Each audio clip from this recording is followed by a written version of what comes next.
better, it's because you have to claim that the good things that you did the last time will be better this time.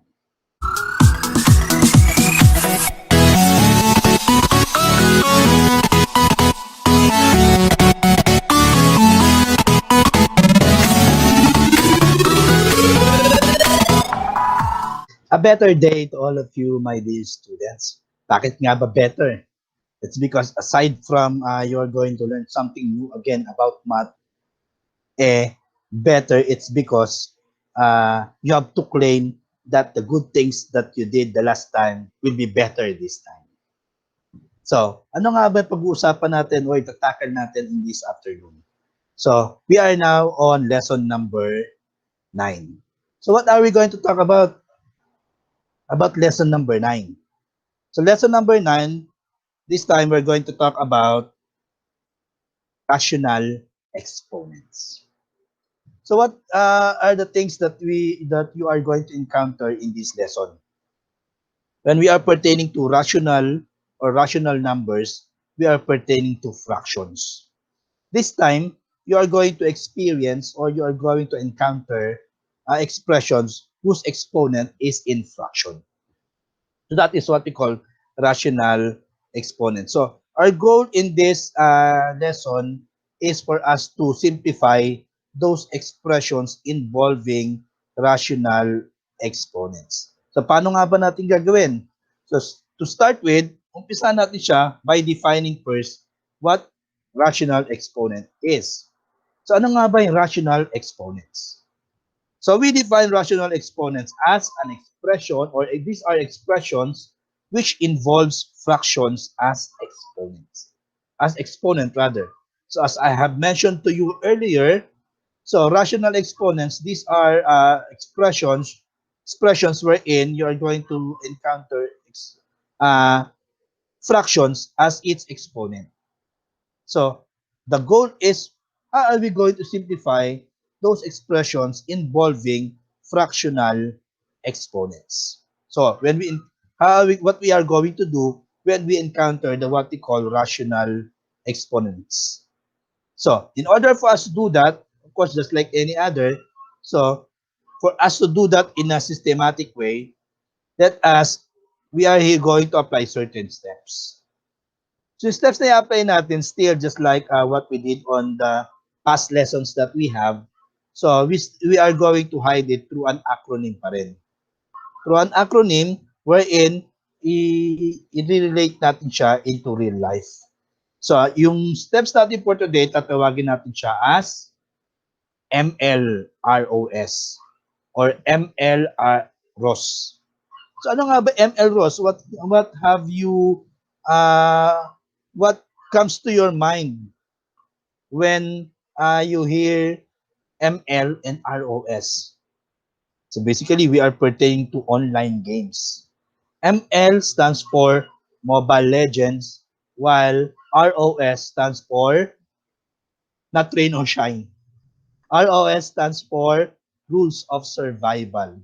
So ito, dalawa lang sa mga online games na kinahihiligan ninyong mga kabataan sa ngayon. So, the problem kasi, just like what I've mentioned to you the last time or yung past lessons natin, well, I don't think masama naman yung paglalaro ng online games. It's just a matter on how you handle it or how you use your time. So it's just a matter of time management. So, yung mga online games na yan, just like what I mentioned to you, ano na yan eh, since we are nandito tayo sa bagong panahon, so nandiyan na yan, hindi na yan mawawala. So mag-i-improve, may lalabas sa panibago at may lalabas sa panibago every month, every year. So kapag may lalabas sa panibago, ayun na naman yung tatangkilikin ninyo. So hindi na siya mawawala sa madaling salita. So it's just a matter of how you handle it. So ganun lang naman eh. So kapag nag-aaral ka pa, well, the first priority dapat is yung pag-aaral mo. Diba? Then, if you want to play these online games, then so be it. You can play that as long as in a limited time. You're going to play in a limited time. Hindi naman yung aabuti ka ng madaling araw para lang makapaglaro ng mga online games na yan. So, since you are still studying, so ang dapat mong unahin ay yung mga kailangan mong gawin na pinapagawa sa'yo ng teacher mo. Wala problema if you did all those things right away. Then you can play right away online games.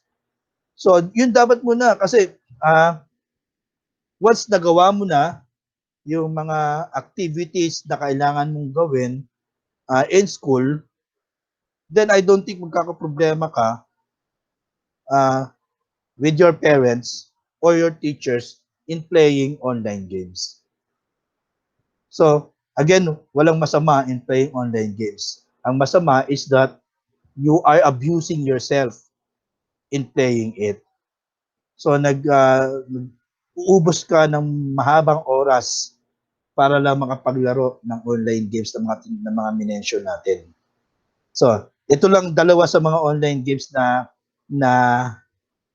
pwede niyo malaro. Well, may yung another one is COD, 'di ba? Yung ano ba yung COD? Call of Duty. So ayun pa isang nilalaro.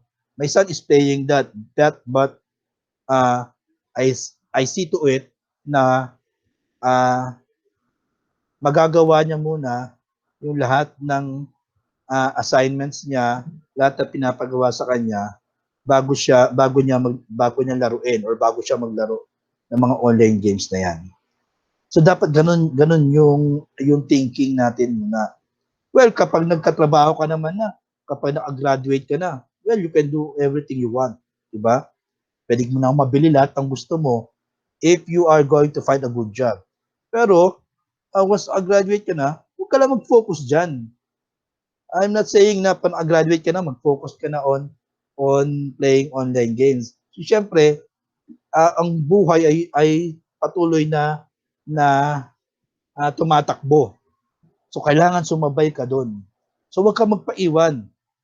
Once you graduated, maghanap ka ng trabaho, not just only for your family, but only that's for yourself. So, yun dapat gawin mo. Then, you just make these online games as pastime. Kapag bored ka na, gusto mo mag-relax, so do these online games. Pero still, ang priority pa rin dapat kapag nag-aaral ka is yung pag-aaral mo, kapag nagtatrabaho ko na, ay yung trabaho mo. So, ganun dapat iisipin natin lagi. Kasi lahat ng online games na yan, hindi na yan mawawala. So, patuloy na dadami at dadami lang yan, patuloy nyo rin tatangkilikin yung lahat ng online games na yan. So, depending kung ano yung mga online games ang magugustuhan ninyo. But the main idea is that habang bata ka pa lang, you should know your priorities. Just a matter of knowing your priorities. So, ano ba yung mas priority muna? Muna, di ba? Siyempre, yung pag-aaral mo muna. So, finish first your studies. Then, find a better job. Then, after that, then you can make use of these online games as a pastime. So, pwede ka mag-focus na dyan when that time comes. So, yun yung message natin sa steps natin na tawag natin MLROS. So, ano nga ba yung MLROS na yan in order for us to simplify rational exponents? So, una, M. So, M stands for make sure to apply or use L, kasi ML magkasama yan eh. L, laws of exponent. So, ML stands for make sure to apply or use laws of exponent. So we have discussed already the different laws of exponent. So even if our exponents are fractions, involving fractions, still those laws of exponents that we have discussed are still applicable in order for us to simplify these expressions that tinatawag nating rational exponents. So ano ba yung laws of exponents na yun? Those are namely product rule, power of a product rule, power rule, quotient rule, and power of a quotient rule. So yung limang yon, so dapat tandaan natin because when we are simplifying involving exponents, even if your exponent is a fraction, still you are going to make use of those laws of exponents, or those laws of exponents will be helpful in order for you to simplify those kinds of expressions. Then what's next? R. Sabi ito, right after that, operations involving fractions are to be applied. So since we are dealing with fractional exponents here, and if we are going to apply the different laws of exponents, so there's a possibility that we could come up with applying the different operations on involving fractions, just like addition, subtraction, multiplication of of fractions. So pwede natin siya may-apply. So ibig sabihin, we are just going to recall on how are we going to add, subtract, and multiply fractions. Because according to that fourth step, operations involving fractions are to be applied. Then last, S. S stands for simplify the result if possible. So we are about simplifying di ba, rational exponents. So dapat yung final answer mo is in simplified form. So walang problema if when you use the operations of fractions, uh, when your answer is already in simplified form, then there's no problem about it anymore. But if you come up, if possible, if you come up with an answer, it's your final answer already, and you think that your final answer is not yet in simplified form, so make sure to simplify that answer. So kasi sinabi nga dito, simplify the result if possible. If it's still possible that we can simplify it, then simplify it more further. So again, in order for us to simplify expressions involving rational exponents, all we have to do is to apply the what we call MLROS. So para maintindihan natin kung paano nga ba simplify expressions involving rational exponents, let's apply it through examples. So let's have here example number 1. So number 1, the given is x raised to 5 over 6 times x raised to 1 over 6. So if you're going to notice, we are here multiplying expressions with same base. So basically, we are going to make use of a law of exponent. So particularly, we are going to make use of the product rule in order for us to simplify these expressions.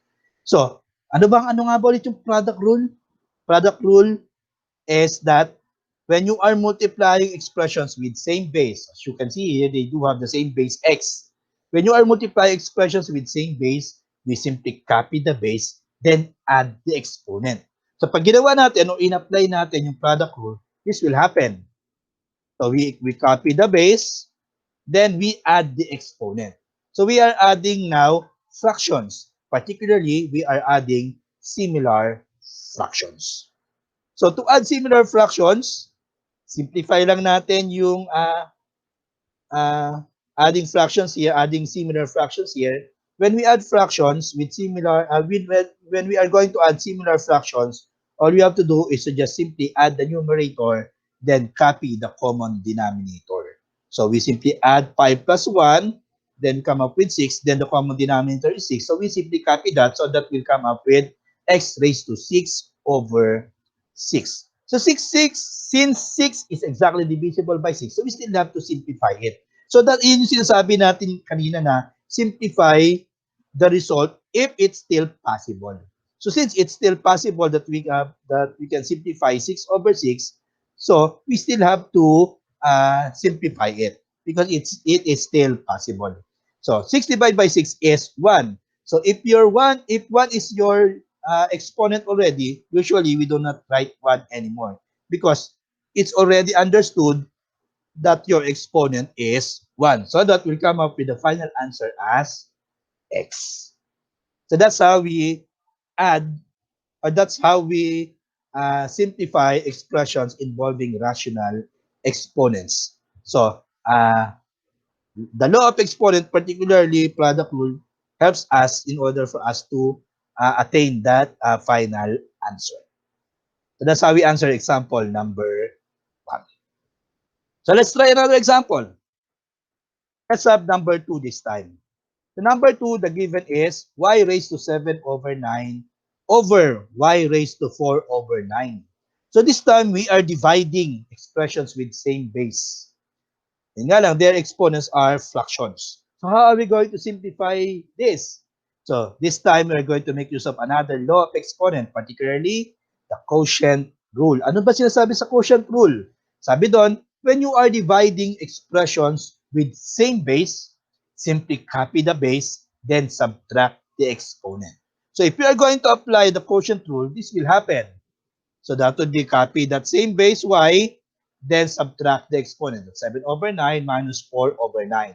So here, you are now talking about their exponents. You are now here subtracting fractions with same denominator. Or in other words, we are here subtracting similar fractions. So to subtract similar fractions, just simply subtract the numerator, then copy the common denominator. So if we are going to do that, we'll come up with y raised to 3 over 9 because 7 minus 4 is 3, then copy the common denominator, 9. Then if you're going to look at the exponent 3 over 9, that exponent or fraction can still be simplified. So 3 over 9 can still be reduced into lowest term. So both 3 and 9 are divisible by 3. So if we're going to simplify it or to reduce it into lowest term, we'll come up with the final answer as y raised to 1/3. So that's how we answer example number 2. So this time, in this example, we made use of the quotient rule. So did you get example number 2? So if not yet, let's try another example. Example number 3. So the given is x raised to 1/3 times x raised to 3/4. So here, again, just like example number 1, we are here multiplying expressions with same base. So ang kaibahan nga lang niya is that their exponents are not what we call already as similar fractions because their denominators are different. So we call that as dissimilar fractions.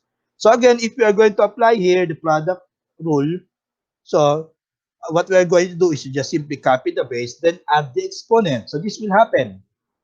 So x raised to 1/3 plus 3/4.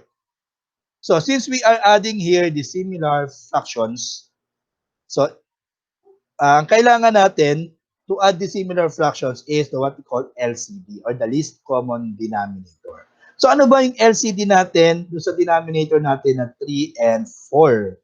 So if the larger number is not divisible, not exactly divisible by the smaller number, if the larger denominator rather is not exactly divisible to smaller denominator, all you have to do is to multiply the two denominators to come up with the LCD. So we do have 4 times 3 equals 12. But it's not always like that. That depends kung ang denominator mo ay wala ng common factor other than 1. Right? Pero ginagawa natin yung multiplying the two denominators. Pero kapag meron, so that's another case. So multiply the two denominators other. That's 4 times 3, come up with 12. 12 is your LCD. Then you do cross multiplication for you to find out for the numerator. 1 times 4, that would be 4, plus 3 times 3, that would be 9. So magiging ganito. So the LCD is 12. Then we do cross multiplication for us to find out the numerator of it. So 1 times 4, that would be 4 plus 3 times 3. We come up with 9. Then simplify the numerator part. That's 4 plus 9. We'll come up with the final answer as x raised to 13 over 12. So that's how we answer example number 3. So sinimplify natin yung expressions involving fractional exponents or expressions na tinatawag nating rational exponents. Did you get example number 3? So let's try another example. Let's have here example number 5. So example number 5, the given is y raised to 3 over 5 over y raised to 1/4. So just like example number 2, yun nga lang, yung fractions na given are the similar fractions now. So when dividing expressions with same base, again with the application of the quotient rule, simply copy the base, then subtract the exponents. So this will happen. So that would be y raised to 3 over 5 minus 1 over 4 or 1/4. Then since we are here subtracting the similar fractions, so again we need the what we call LCD. And again, the higher denominator is not exactly divisible by 4 at wala nang uh, common factors yung dalawang yon other than 1. So what we are going to do is just simply multiply the two denominators. So 5 times 4, you come up with 20 as the denominator. Then to come up with the numerator, just do cross multiplication. That would be 3 times 4. That would be 12 minus 5 times 1. That would be 5. So that it will become like this. That would be y raised to, ito yung kanina, the LCD is 20, cross multiply, 3 times 4 is 12, minus 5 times 1 is 5. Then simplify 12 minus 5. So we'll end up with the answer as y raised to 7 over 20. 7 over 20, di naman na natin pwede masimplify pa because that's already the simplest form of it. That fraction, that certain fraction. So the final answer is y raised to 7 over 20. So that's how we answer example number 4. So let's try one more. Or many more examples just for you to understand it more clearly. So, number 5, the given is b raised to 5 over 6 quantity raised 2 over 9. So, we do have here a given expression with exponent involving fractional exponent. Then let's raise again to a fractional exponent. So, what we are going to do here is to apply a law of exponent. So, particularly, the what we call power rule. So when you do have an exponent inside, an expression with an exponent inside, then it was raised again to another exponent. So all you have to do is to just copy the base, then multiply their exponents. So ganun yung mangyayari. So simply multiply. How are we going to multiply fractions? So simply multiply numerator to numerator, then denominator to denominator. So pag ginawa natin yon, we'll come up with b raised to 10 over 54. That is 5 times 2, that's 10. Then 6 times 9, that would be 54. So, ganun yung mayari. Yun nga lang, 10 over 54 is not yet in simplified form. So, di ba sabi natin, simplify the result if it's still possible. So, since it's still possible to reduce that fraction into lowest terms, so we are still going to reduce it. So, pag nireduce natin yan, both 10 and 54 are exactly divisible by 2. That 2 is what we call as their GCF. So, 10 divided by 2 is 5, by 54 divided by 2 is 27. So, that will come up with an answer or final answer as B raised to 5 over 27. Actually, pwedeng hindi na tayo dumaan dito because we can also apply cancellation. Dito, in the part of this, pwede natin i-apply cancellation. Yung 2 and 6, pwede natin makancel yon. You can apply cancellation here. So, both 2 and 6 are divisible by 2. So, maiiwan dito ay 1, dito ay 3. So, 5 times 1 is 5, then 3 times 9 is 27. So, if you do cancellation properly or correctly, you will right away end up to the final answer na hindi ka na dumadaan sa part ito. But if you want to be like this, katulad ng ginawa natin, just simply apply, multiply numerator to numerator, then denominator to denominator. But I guess the easier way is with the application of the cancellation. So better practice on how to make use of cancellation because that helps you a lot in order for you to simplify expressions, lalo na if it involves fractions. So that's how we answer example number 5. So let's have another example. This time, we do have example number 6. So meron na tayo dito involved na negative exponent. So since napag-aralan naman na yung negative exponent, so we can include it now. So here, the given is c raised to negative 15, then 10 times 1 is equal to 10. So again, we simply copy that base because we are applying here power rule. So copy the base, we do have c raised to negative 15 over 10. Then, let's us simplify it. Both numerator and denominator can still be simplified of the given fraction. Both of them are divisible by 5. So if we're going to divide both by 5, so we'll come up with c raised to negative 3 over 2. But we encounter that when we do encounter a negative exponent, that means your answer is not yet in simplified form unless you make that negative exponent positive by getting its reciprocal. So all you have to do is to put this whole expression here on the denominator part. So it's just like c raised to negative 3 over 2 over 1 yon. So just interchange their position, you come up with the final answer as 1 over c raised to 3 over 2. So in that way, your negative exponent becomes already positive exponent. So that's how we answer example number 6. Let's try another example. Let's have your example number 7.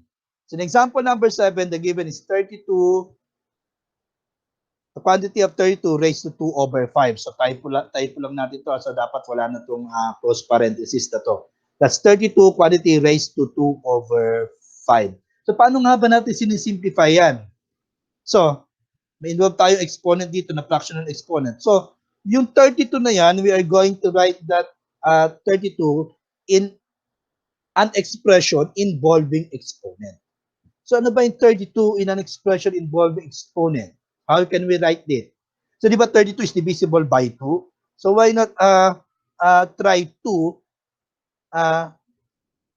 Why not try 2 as the base of it? Then kung ilan yung magiging exponent niya when we until it come up with an answer 32. So let's try 2. 2 times 2, 4 times 2, 8 times 2, 16 times 2, 32. Exact 32. Ilang to ginamit natin? That would be limang 2. So we made use of 2 5 times as factors. So that means we can rewrite 32 in an expression involving exponent as 2 raised to 5. Quantity raised to 2 over 5. So, ang una muna natin ginawa is yung 32, sinulat muna natin siya in an expression involving exponent because we can do that. Kasi may way or yung 32 is a number that can be written in an expressions involving exponent that helps us to simplify the expression. So that would be 2 raised to 5. That's equal to 32 quantity raised to 2 over 5. So what we're going to do there, simply apply, that's 5 over 1, di ba? So 5 times 2, applying power rule, then 5 times 2, that would be 10. Then 1 times 5, that would be 5. So we'll come up with 2 raised to 10 over 5. And 10 over 5, when we simplify it, is 10 divided by 5, which is 2. So magiging 2 raised to 2. What is 2 raised to 2? That is 2 times 2, which is equal to 4. So that's how we answer example number 7. So disregard nyo to ha. So na karoon tayo ng extra dito, hindi natin na-erase. So pero hindi kasama yan. So again, what we did first is we write it in an expression involving exponent, then before we simplify it. That is, we are doing that if your given number is a constant that was raised to a fractional exponent. So, para maintindihan nyo naman mas mabuti, let's try a similar example to that. Same as that. So, we do have here 64 raised to 1 half. So, 64 raised to 1 half. So, we can write 64 in an expression involving exponent. So, pwede natin gawin yon. But we can do that in two ways. So, pwede natin siyang gawin na ang base mo ay 2, then you can also do that na ang base mo ay 4. So, alin dun sa dalawa? Anyway, kahit ano sa dalawa yung gamitin mo, if you are going to simplify your result as since it's still possible, so mag-end up ka pa rin with the final with the same answer. Pero if that happens, kapag meron pares na base na pwede mo maisulat yung certain number into an expression involving exponent, so mas pipiliin mo dapat kung ano yung pipiliin mo dapat yung mas malaking number. So you are going to choose the larger number. So the larger number or you are going to choose kasi nakadepende pala. So if that happens, you are going to choose the number na since 1 up yan, na exactly, since the denominator is 2, na exactly divisible by 2 for you to simplify it more further. So pag ginamit natin yung 2, ilan ba yan? That's 2 times 2, 4 times 2, 8 times 2, 16 times 2, 32 times 2, 64. Anim.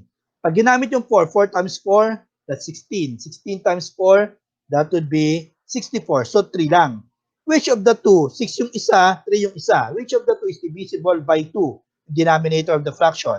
Siyempre yung exponent na 6. So that means we are going to make use 2 as the base of it. So we are going to write it as 2 raised to 6, quantity raised to 1/2. Ginawa natin 2 raised to 6, it's because 6 is exactly divisible by 2 because we can apply cancellation here. Pwede na agad natin apply cancellation. 6 divided by 2 is 3. So may iwan dito is 1. 3 times 1 is 2 raised to 3. Or we can apply yung multiplication of 6 over 1 to. So 6 times 1, that's 6. Over 1, that's 1 times 2 over 2. So we'll come up with 2 raised to 6 over 2. Then 6 over 2, 6 is exactly divisible by 2, so that would be equal to 3. Magiging 2 raised to 3. And what is 2 raised to 3? 2 times 2, 4 times 2, 8. So therefore, the final answer is 8. So that's how we answer example number 8. That's what we are going to do when your given expression is constant that was raised to a fractional exponent. Next, let's have number 9. So for example, number 9, we do have here the given as 18x raised to 8, y raised to 4, over 2x raised to 2 over 5, y raised to 1/2. So what are we going to do here? So looking at the numerical coefficient, so the numerical coefficient 18 on the numerator is exactly divisible by 2 on the denominator. So in that case, since we are here dividing expression, so you can divide it right away. So 18 divided by 2 is 9. So we do not have problem anymore when it comes to the numerical coefficient. So ang poproblemahin na lang natin yung variables. The variables involved are x and y. So we are here dividing expressions in with same base. So both numerator and denominator involves x and y.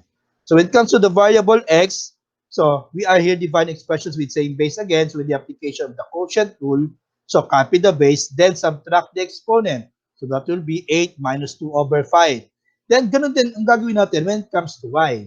Copy the base y, then subtract the exponent. So magiging ganito ang kalalabasan.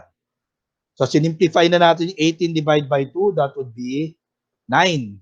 Then x raised to, yun yung 8 minus 2 over 5. Then ayun yung y, copy the base y, raised to 4 minus 1/2. So paano naman ngayon natin siya sinisimplify? So wala tayong problema on 9 there. So sisimplify lang natin yung exponent ng x at exponent ng y. Paano yon? So mas madaling isimplify yung fraction, di ba, kapag similar fraction siya? So we have to make this whole number as fraction also with the denominator of the fraction na subtracted to them. So, for example, ito, yung 8. Yung 8, dapat magawa natin siya as fraction ang denominator ay the same as 5 para mas madali natin masubtract. Paano gagawin yon? So let's say, sabihin natin ang denominator niya ay 5. Ano ang numerator? Simply multiply 8 times 5 will come up with 40. Magiging 40 over 5. So kung 40 yun over 5 minus 2 over 5, madali na lang. 40 minus 2, that would be 38 over 5. Well, when it comes to y, so sabihin natin 2 ang denominator. 4 times 2, you come up with 8. That 8 is your numerator. So 8 over 2, di ba, is the same as 4 when simplified. So 8 over 2 minus 1 over 2. That would be 7 over 2. So that's why it will end up as like this. So 9x raised to 38 over 5, y raised to 7 over 2. When we simplify these expressions which involves rational exponents or fractional exponents. So did you get example number 9? So I hope sa lahat ng mga examples na binigay natin, ay naintindihan na natin on how are we going to simplify expressions, lalo na if the given expressions involves rational exponents or expressions involving fractions as its exponents. So that would be all for today. Goodbye, class!